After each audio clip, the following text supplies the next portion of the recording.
बरोबर आहोत.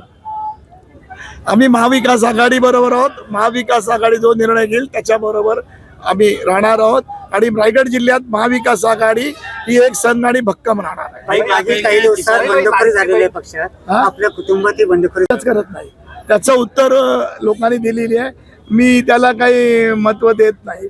बंडखोरी हे पक्षामध्ये स्थापनेपासून सुरू आहे, त्याच्यामध्ये काय फरक नाही. पण मला वाटतं आज माझ्या खारेपाटाने आणि या तालुक्यातल्या आणि जिल्ह्यातल्या सगळ्या कार्यकर्त्यांचा प्रतिसाद दिला, हे त्यांना चोख उत्तर या ठिकाणी आहे असं मला वाटतं. तुम्ही भाषणात बोललात लाडकी बहीण योजनाची फेल ठरली. लाडकी नाही फेल होणार होती, ती खोटी योजना आहे. आज पण ते खोटं बोलतात. लाडकी बहीणच्या प्रोव्हिजन करत नाही. किती प्रोव्हिजन जर त्यांना ठेवायची असती तर बजेटमध्ये तरतूद करायला पाहिजे होती. ती तरतूद अपुरी आहे आणि त्या दृष्टिकोनातून हे फसवं सगळं. लाडकी बहीण नाही, कर्जमाफी पण केली नाही.